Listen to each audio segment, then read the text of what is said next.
জাহাজে শুধু কয়লা আসবে। ভাই এই ব্যবসা ছেড়ে দিবেন ভাই। হ্যাঁ তো কাঁচা পয়সা ভাই, একবার ভাইবা দেখেন, এই ব্যবসা দিয়ে তো আমরা সবকিছু করছি। আমাকে এত উন্নতি, গাড়ি বাড়ি বাংলো সব তো এই কাঁচা পয়সা দিয়ে ভাই। নতুন আরেকটা ব্যবসা চালু করছি না, রাজনীতির ব্যবসা। আমি মেয়র না এখন। জি ভাই, বুঝতে পারছি ভাই, আপনার বুদ্ধি অনেক ভাই। এখন থেকে খালি কয়লাই আনবো ভাই। কোনে যাচ্ছিস? একটু বাইরে ঘুরবো। ঘুরবো মানে? বাংলো বাড়িটা অনেক বড় তো, একটু ঘুরে ঘুরে দেখবো।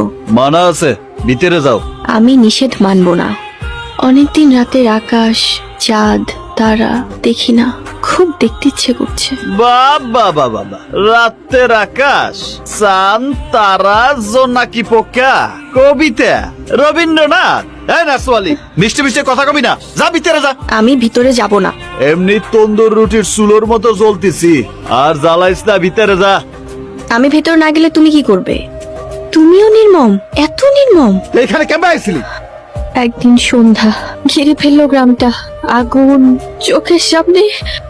জীবনের ভয়ে পাহাড় জঙ্গল দিয়ে পালাতে থাকলাম। আমার মতো আতঙ্কিত আরো অনেক মানুষের মিছিল, ঝড় বৃষ্টি, খাল নদী। তারপর আমি হেলেনা, নাচনেওয়ালি। ভাই মর। ওই কাশেমের কাছে পাওনা টাকাটা নিয়ে কিছু ভাবছেন? মেয়র হয়েছে, সব শেষ। এখন আঙ্গুলটা বাঁকা করার সময় এসছে। ম্যানেজার, ওকেলকে নিয়ে একটা ডিড কর। আমি ভদ্রলোকের কাছে 10 কোটি টাকা পাবো। স্ট্যাম্পে সবকিছু লেখা আছে, শুধু তোর সই নাই। সইটা আমার দরকার।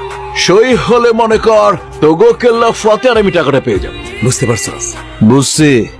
তুই সোজা গিয়া কাজটা কইরা আয়, আর কইরা আসতে পারলেই গাড়ির চাবিটা পাবি। গাড়ির চাবিটা দে।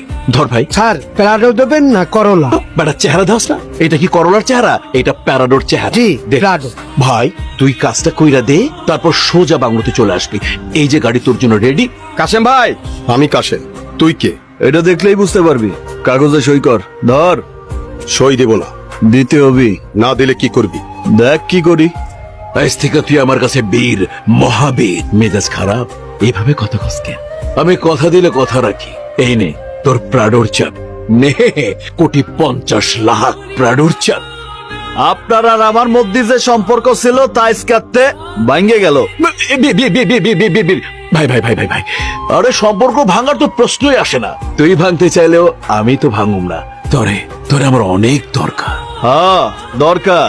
এরম মিথ্যে মিথ্যে মানুষের কাছে দলিল সই করে আনবো।